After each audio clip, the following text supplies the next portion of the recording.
The best ever concept album, in my opinion, will always be The Dark Side of the Moon by Pink Floyd. However, in Fear of a Blank Planet, this offers something similar in the catalogue of albums created by Porcupine Tree. It's an album that's based on the struggles of alienated youth, often desperately looking for answers, and was loosely based on the novel Luna Park by Bret Easton Ellis, the guy who wrote American Psycho. It's 6 tracks, 50 minutes plus long, and it's released on Roadrunner and Atlantic Records in 2006. Let's have a look at the content of this album. Starting off with the title track, Fear of a Blank Planet. This is a strong opening to the album, tackling the issues of bipolar and also attention deficit disorder. You can always rely on Wilson to tackle issues that few others consider as topics for songs. Starting off with an acoustic beginning, it soon adds a fierce drum beat from Gavin Harrison to beef the track up. There's sharply delivered lyrics, and these complement the electric guitar riff, and this quickly is a heavy opening. Catching its breath at around 4 minutes, it then meanders off in a dreamlike section, a change in time signature, and with a tinkling piano playing abstractly before erupting again into life with a guitar solo before moving towards the finale with some disturbing images. Lyrically describing teenage boredom with so many of life's popularised must-haves, it explains the futility of it at all times. The lyrics say, "The bed is unmade, some music still plays. Yeah, TV is always on, the flicker of the screen, a movie actress screams. I'm through with pornography, the acting is lame, the action is tame." The chorus then questions the reality of it that little bit further. "How can I be sure I'm here? The pills that have been taken confuse me. I need to know that someone sees that there's nothing left. I'm simply am not here." It's a really powerful opening track. Next up then is My Ashes, and this is a slower, more melodic song which was mostly written by Richard Barbieri. This was a result of Stephen Wilson being stuck in Greece, finishing off a different project. And My Ashes continues with the character from the first track, who is consumed with the disappointment of the relationship with his son, in the same vein as his father had with him. A little complicated, but I think we got there. The lyrics quite clearly state, "When a mother and father give me all their problems, I accepted them all. Nothing ever expected, I was rejected, but I came back for more."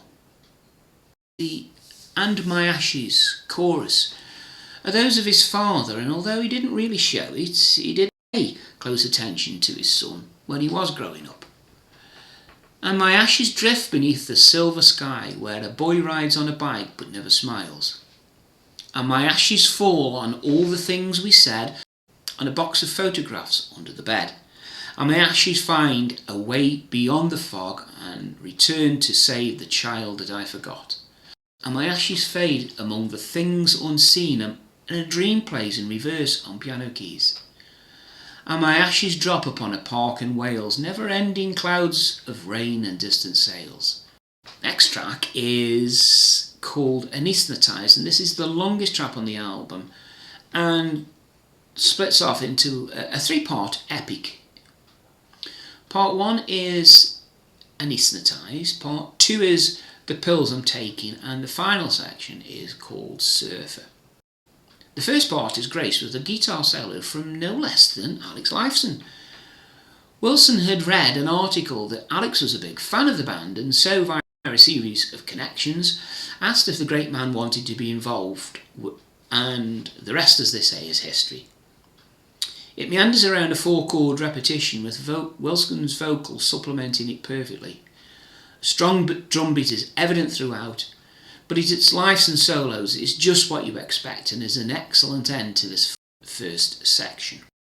The Pills I'm Taking part focuses on the drumming again of Gavin Harrison. It has much more of a heavy feel to it, with the Harrison drum keeping the momentum, driving on in some style, I might add.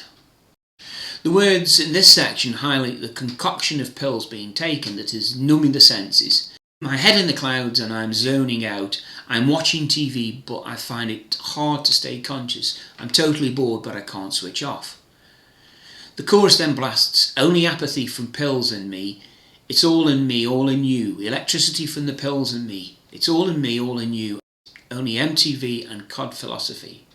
Surfer then concludes with gracious harmonies created by Wilson that add a twist to the ending. The formation and delivery of the words give the impression of waves coming ashore and is quite a calm and psychedelic close to this piece. Fourth track is called Sentimental, and this continues this theme of drug taking right throughout the album. It's a repetitive sounding track, a much softer track than those on the album thus far. There's a simple sounding piano opening leading into Wilson's lyrics. The piece feels like it's out of time throughout, which is probably a skill in itself. The guitar is played in a style reminiscent of a mandolin. I prefer the live version of this track that can be found on YouTube. However, it's probably my least favourite on the album. Penultimate track is Way Out of Here. Now, I recently did a reaction to this one. I'll put a link to that one in the description and also above for you to watch after you've heard the rest of this review. Don't go anywhere just yet. Our royalty appears on this track yet again, and it's this time in the shape of Robert Fripp. It combines the delicacy of the vocals to the verses with the harsh, brash delivery of the chorus, which is such a feature of Wilson's singing. It tells the tragic story of two young girls from Wisconsin that take their lives by stepping in front of a moving train. 17-year-old Arielle Danielle and her friend who was 14 called Heather Bates apparently made a suicide pact as Arielle in particular was suffering with pressures at school. She was reportedly listening to the band on her iPod as the tragedy occurred. Wilson said, "She also became a part of that song. The idea was very disturbing to me that there were young people that would seek escape through such brutal extreme means. So that was also in there." It's an outstanding track and simply complemented by Fripp's delicate soundscapes. The last track is one called Sleep Together, and Stephen Wilson names this as one of his personal favourites. And he set out on the quote, he wanted the track Sleep Together to sound like Nine Inch Nails, with John Bonham of Led Zeppelin on drums, and produced by Massive Attack. Now, whether that objective has been realised, I will leave to personal interpretation, but I believe a sound close to orbital warrants more than a passing inspection.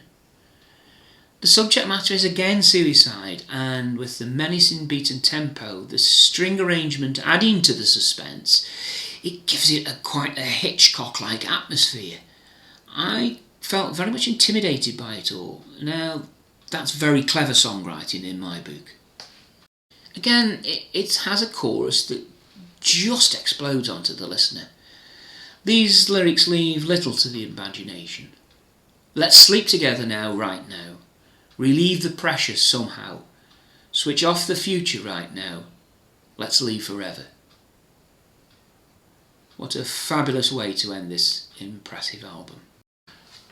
Now, I have become very fond of the music of Porcupine Tree, and this is an example of a very good album put together with care and attention, following a theme that the tracks lead on from one to another to enhance the storytelling. The subject matter is both controversial and quite shocking, but it is handled in a sensitive and thoughtful manner. The musicianship is top quality throughout, and the guests, Alex Lifeson and Robert Fripp, add that touch of class. I could honestly do without the track Sentimental, but apart from that, the album is a solid listen, and I would score it at 8 out of 10 to 8.5 out of 10 if I was pressed to put a score to it. What are your thoughts on this album, Sentimental, the subject matter and the band's performance? Add your thoughts in the comments below, and remember to like, share and subscribe if this review has added value to your day then that helps YouTube expand the exposure to other listeners of similar content and interests. On screen now is a link to another Porcupine Tree track that I hope you will join me across there with straight away. You don't want to miss that one.